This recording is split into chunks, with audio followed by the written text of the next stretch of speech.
I'm Bronlynne, an addict. Hey, Bronlynne. So I'm like incredibly nervous, so please excuse if I'm jumping all over the show. Yeah, it's been a hell of a journey. Sure, so many people. Yeah, so right from the start, I grew up in this area. You know, I was quite sickly growing up, so I was in and out of hospital, hardly at school, and yeah, I struggled at school. And I found it difficult because I wasn't there, like I wasn't able to, read properly, write properly, and I always thought that there was something wrong, and I always felt completely different right from the word go. And as school went, primary school, I was in and out of hospital, different treatments, made me look different, feel different, and no one really got to know me. I was always like the sick one, the outsider. And then, like the bullying started because I was a little bit, chubby, chunky.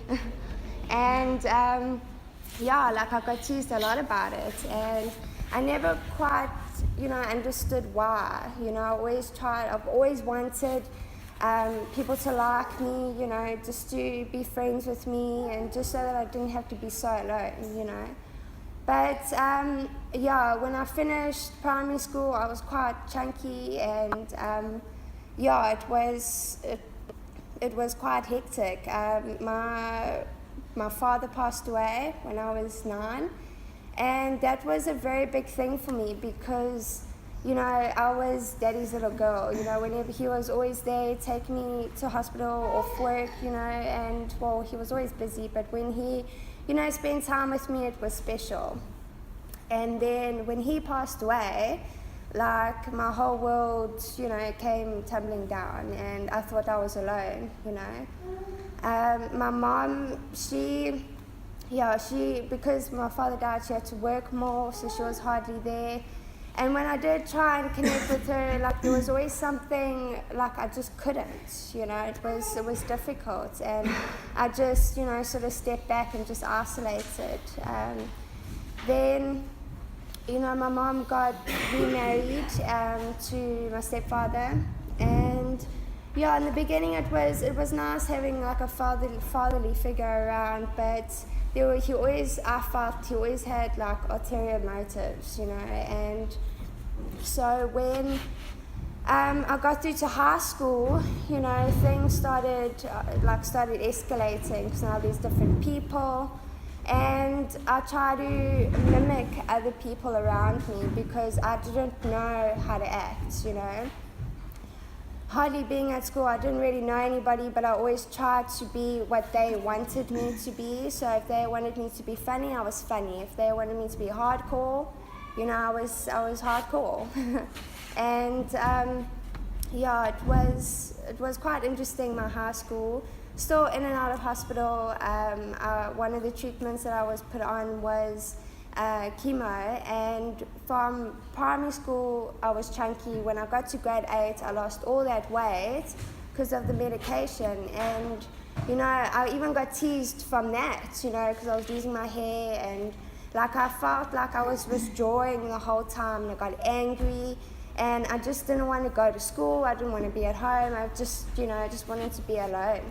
So I taught myself to only accept people to a certain point and not let them go, past that boundary. During high school, I got mixed up with some, like, the bad crowd, and, started to, like, experiment with drinking and everything, but nothing much, not until my stepfather from 14 through to 18 became very controlling. He molested me for those years, and it was hard because when I went to school I couldn't speak about it, and when I was at home I didn't want to be at home, so I felt like I was completely isolated from people bullying me from school, and going home, it was just, for me it was torture, and right through medication. When I was on the chemo, he would still come in and still, do what he pleased. And I was so fearful. It was paralyzing. I couldn't scream, I couldn't fight back, I just couldn't do anything. And then that's when I started keeping alcohol in my cupboard, and was drinking on the sly sort of thing. And no one knew. When I was at home, I was in my room, I wasn't allowed to close my door. It got so bad that I wasn't even allowed to wear certain things. I had to be very covered up and modest, and he was very controlling. I wasn't allowed to have go out with friends, couldn't socialize, couldn't experience the basic thing of how to connect with people. I just did not know how to do that. All I knew was how to be on my own, and it got so bad that I would even lie about being sick just so that I can go to hospital so that I could have a few days break. And so once I got to 18, I reached out to my mom and I exposed everything to her, and she didn't believe me, and that just shattered me. I started resenting her. I already resented her for my father's death, because for me she wasn't there for us how I expected her to be. She would go out drinking, carrying on, come home early hours of the morning, lock herself in the bedroom, and we couldn't, I just couldn't get to her, and she basically just cast us kids to the side. It's myself, I got two brothers and a sister. Two of them are adopted, and my eldest brother was basically there for us, but also it was quite a weird sort of setup, because I didn't know how to basically just talk and show what I'm feeling, and so I was just completely numb, so from then I resented her, and with this I resented her even more, and once when I got to, it was around about 18, I was praying so hard about it. I started to go to church because I had some friends that were in the church and I was allowed to go. And I begged and pleaded and, prayed for a way out, and it just never happened. Until one day, when he came into my room, I grabbed him by the throat. I said, "Don't you ever." And for me, that was a big thing for me, because it was the first time I ever stood up for myself. And I felt like God was with me then, And I battled a bit with God, because I wanted everything now, and He needs to save me now, or somebody has to save me now to get me out of this. And I struggled all growing up, And when my mom eventually, found out that it was true, then she only got a divorce, So in the meantime of that, I was drinking, and I found sort of,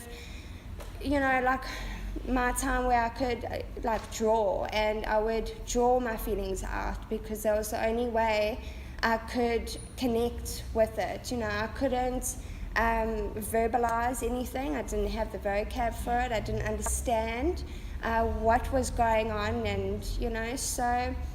Yeah, when he left eventually, that's where I think it really started kicking off, going out, socializing, drinking, carrying on, and make a complete, fool of myself. And I was always the one to go and party with. So then it was like, wow, now I've got friends, I'm the life of the party, everybody loves me, and this is what life is about, And yeah, so with that, the fighting between my mom and I got very, very hectic, and I decided to leave. When I went up to Newcastle, that's when it actually took off, wow. drinking and drugging, and just, I think then I was just completely numb. I just didn't want to feel anything, and if I'm out and about, then I don't have to think about myself. If I'm jolling and I don't have to. I'm trying, like, when I was drinking and clubbing and stuff, it wasn't about me, if that made sense. Like, wherever I went, Bronlynne always went with, but when I was in that space, I felt like Bronlynne was left at home, and this is the new one, And so that's how I lived my life for a whole year. I got really bad, and I got married for the first time to my drug dealer, and it was a mess. My word, it was actually quite horrific. He cheated on me, I cheated on him with 2 women. I played it as like a game, and for me it was fun, because I'm not the one getting hurt, but hurting other people it felt good for me. So from being bullied, I'm now becoming the bully, and I ripped people apart. I was malicious. I couldn't give 2 hoots about anybody else, and it got way out of hand. I started stripping for money so I can buy drugs, and with that I paid for everybody else's drugs and alcohol, and I was then again like the best person on earth, better than cheese on toast, and I enjoyed that. In that time, I completely let go of my faith. I was like, well, to hell with God, because when I needed him, he was never there, but not looking back of how he gave me strength to get through that, and even though I didn't know how to deal with it, I still got through it, And then after the stripping and a hectic binge, I woke up one morning and I felt like it was God speaking to me to say, you need to get out of here.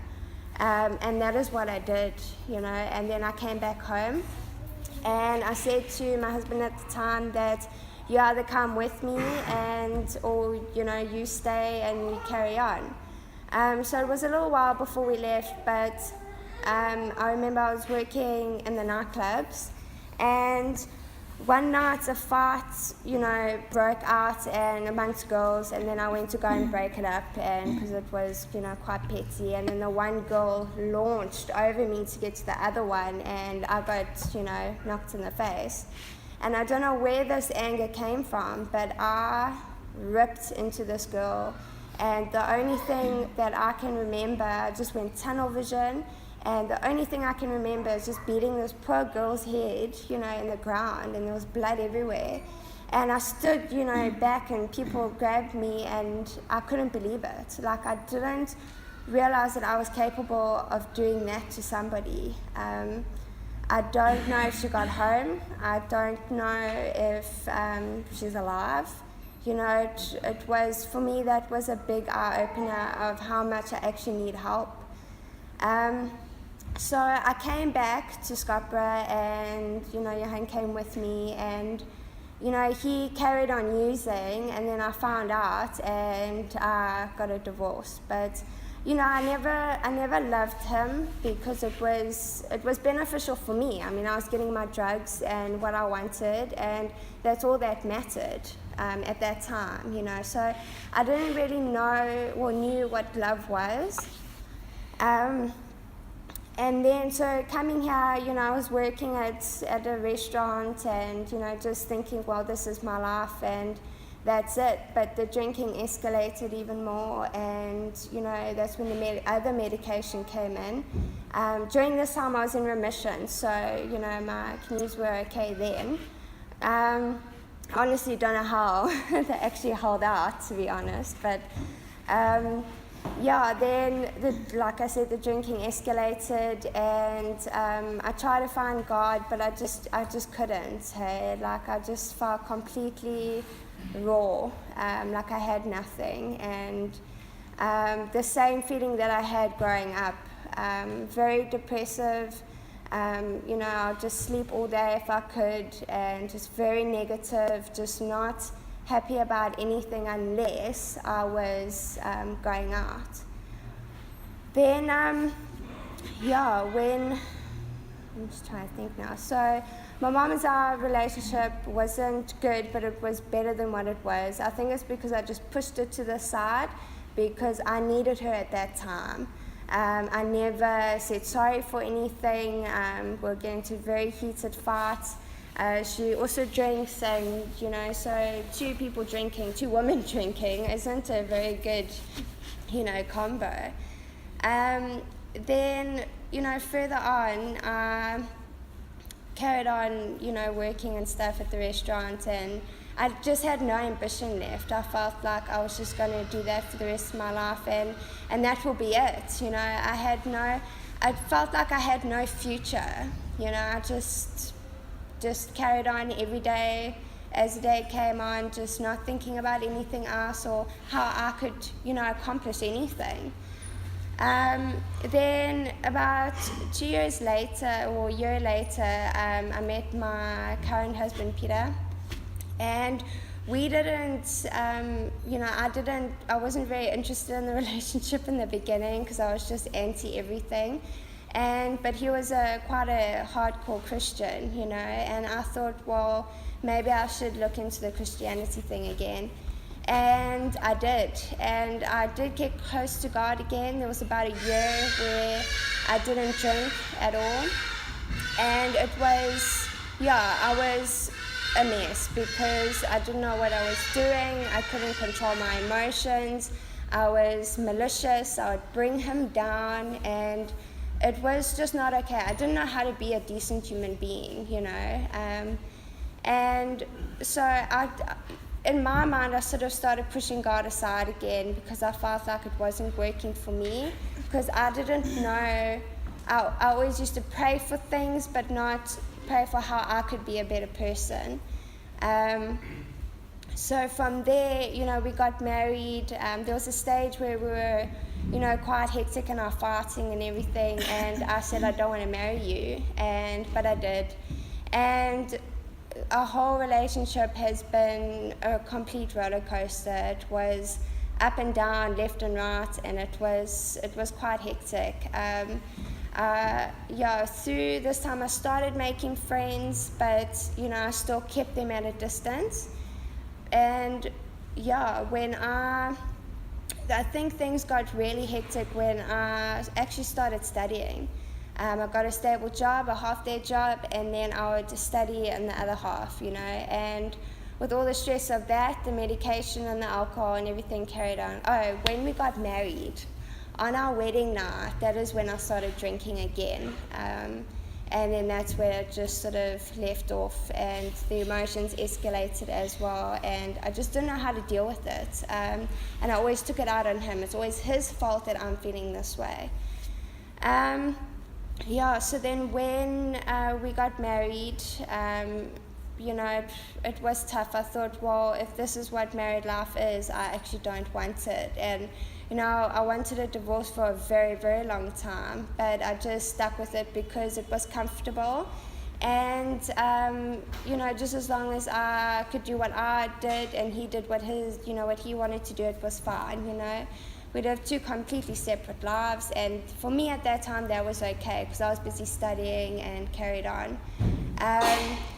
Then, you know, the medication got really hectic towards the end, and I had a complete nervous breakdown. I was depressed. I just didn't want to do anything. I just had no joy, you know, left in my life, and you know, I'm the only reason why, because I sucked the life out of everything, you know, and everything, somebody was having fun, I would try and bring it down, or, you know, in my head not want to be there. So I was never really present in anybody's life, and I isolated a lot.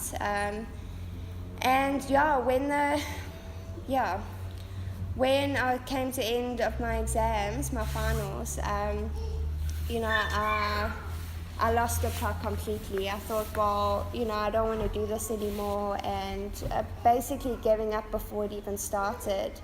And then I found, I passed my exams, and then I started getting drugs from, medication from the girl that I work with, and because I remembered back in my mind that she said that her kid is ADHD.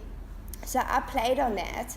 I manipulated her like you cannot believe, and making it, I wanted it, and I manipulated it in a way where she offered it to me. And for me, in my mind, that was okay because I never asked for it, And yeah, so, and then I got it, and eventually when it ran dry, I lost the blood completely. And just before I went into rehab, I started thinking and praying really hard about, how can I get out of this mess, because I don't want to live this way anymore. I've been suicidal like my whole life, tried a few attempts to get out of it, but, I'm a sorry ass excuse for wanting to kill myself. I tried, but I never really tried hard enough. And it wasn't really much of an attention thing, because I would try and do it on the sly,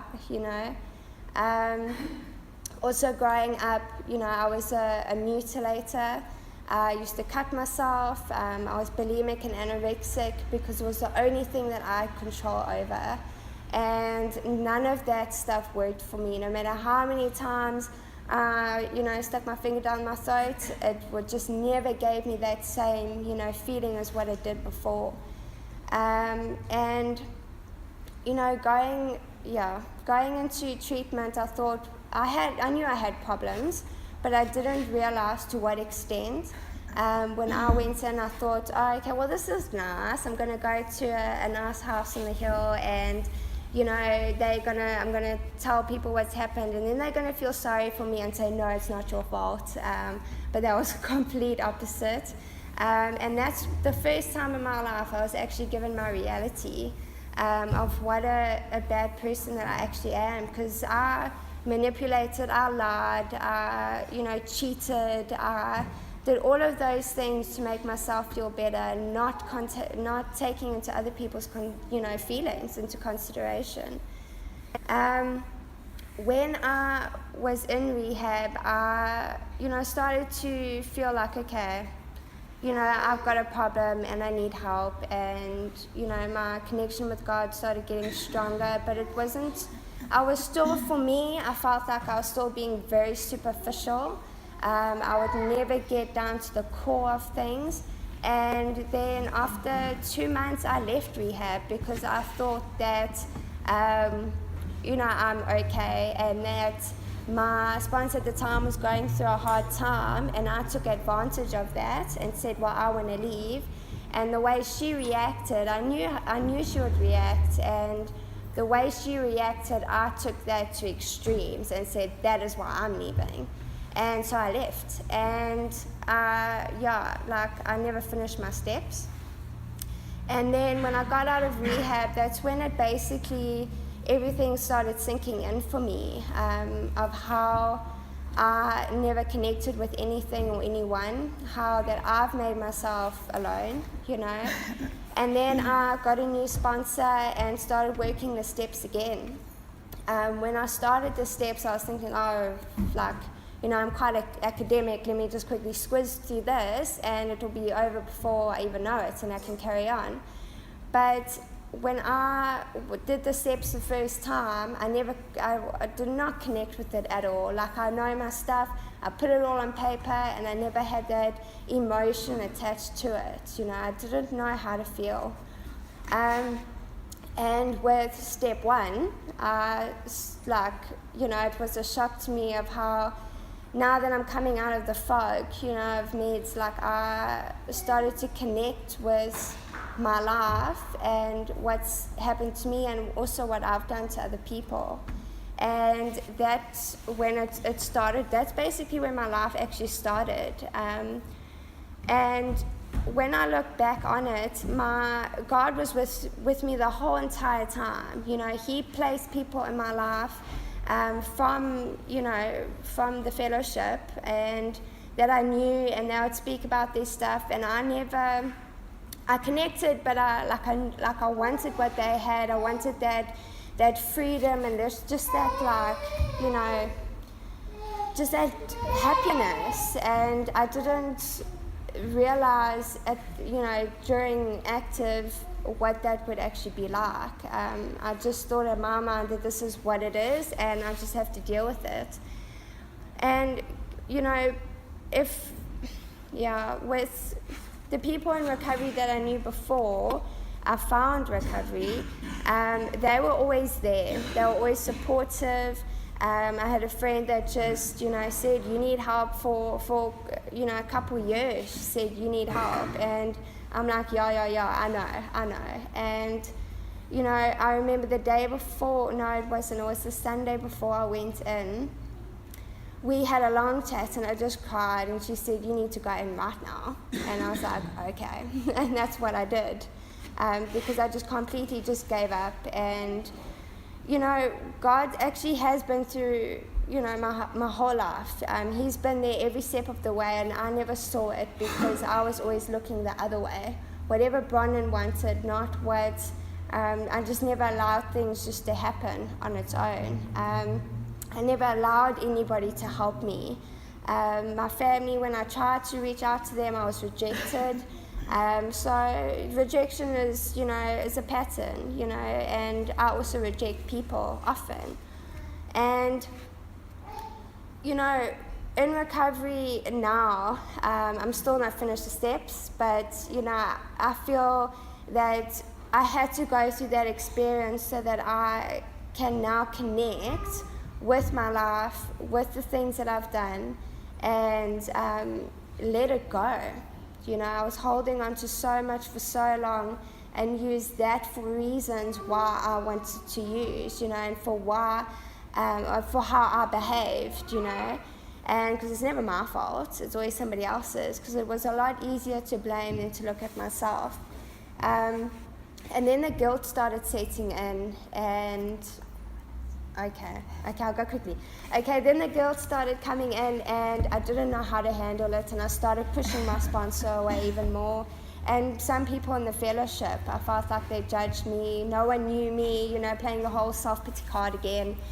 And now I've gone all blank. And so recovery for me at the moment is, my first year has been incredibly difficult.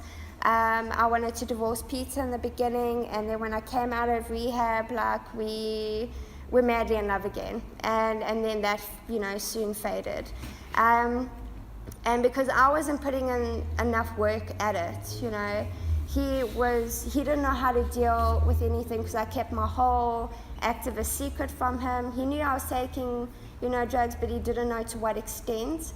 Nobody knew. I kept it all to myself, but he knew how I behaved. And, when I came out, he didn't know how to handle it either, because I made him so sick, and he went off the rails, and he started drinking, going out, fighting, and I had to learn how to be, just accept it and be like, this is my consequence. I can't be mad at him for going out drinking and puking all over the place, because how many times have I done that, And, it was very difficult. There was a time when I actually wanted to leave him again, and I thought, I don't want to live my recovery like this, because it felt like I had recovery and then it was him. Like, it was two separate things, and I tried to juggle the two, and it just was not working. Until I said to him, I'm leaving you. And then that's when things really changed for us. He stopped, drinking. He was not supportive at all with the recovery. He didn't agree with it at all. He called the fellowship a cult and was just slamming us. And, that for me was hard. But we made it through, and that's something that recovery has brought to me. saved my life, and it's also saved my marriage. You know, we do have our tiffs every now and then, but it's a lot better now because we both want to be together and we both want to work on things, and that's something that I've never experienced before. I've never, wanted to work on anything. And then once, just before recovery, I started my own business as a massage therapist. And it was okay, but it never really boomed. I was waiting for doves and, unicorns and everything, and nothing happened. And when I when I came out of rehab and started the steps properly and just handed over everything and actually showed willingness to change my life, it wasn't, I'm an addict and this is what I must do and that's how I'll stay clean. For me, I had to change the way I was thinking, and it's not just the steps, it's a way of life for me, and this is how I want to live my life. God has been incredible. My relationship is stronger, my faith is stronger, I'm building a lot more real friendships that I've never had in my life, where I'm able to go in and just expose the most random shit and not be judged for it. And for me, that's been incredible. So this year has been really, really tough. I did not have an easy first year until about the last, say, 2 months that I start actually enjoying my recovery and enjoying this way of life, because I had to change my whole attitude and my mindset to, just acceptance of this is how it is. And I'm enjoying it and I'm loving every second of it. And I do have my good days and my bad days, and I wouldn't have it any other way. For yesterday was actually my 1 year, and last week I was quite sick and I was very spiritually unfit. I was ungrateful, and I thought, it's just a year, and I've got this stuff waxed and I'm okay. Until yesterday morning when I woke up, and for a while, I would superficially pray just so I can get up and go. And yesterday, I woke up half an hour before my alarm went off, and it almost felt like, it's going to sound hectic, but it almost felt like, God woke me up softly, and that's when I had a proper meditation for the first time in years, and I feel in months, and I feel like, it almost made me reconnect to my recovery, and what is most important is my recovery, because this time last year I was in such a deep dark hole and suicidal that I never thought that I would actually get out of it, and today I'm alive and I'm happy and I've got friends, and it's been incredible, and I'm so grateful to have people in my life to show me, because I still don't know what I'm doing, but I've got people every day coming into my life that would just say one thing, or a friend that would just pop in bouncing, and it would just change my whole, my whole day. And it made me realize that it's not about me, and that I need to go out and make it about other people. And when I started doing that, a few months ago, it brings a lot of relief. And I suppose I give my sponsor grey hair. But she's, it's been tough on her, I think, as well, because when I started rejecting her, we did not get off on a good foot at all, because it was just all old behavior, because that's all I knew. And now, she's my Mrs. Miyagi, she is whenever, she is there, and I know that she will help me, and and it's amazing how God has placed certain people in my life at certain times throughout my life to actually get me through what was going on. And now I can see how important it is to, look after other people and see what's going on for them. And because if they're going through a bad day, I might be able to help. And you know, that's something that I've never done, and it's so powerful that it's just scary how life has changed, and being in such a dark hole to being light and free. It's something that I'd never give up, and it's been a huge journey, and I wouldn't change it for the world, because I feel like it's something that I've always wished for and always prayed for, and now I feel like I have it. And thanks for letting me share.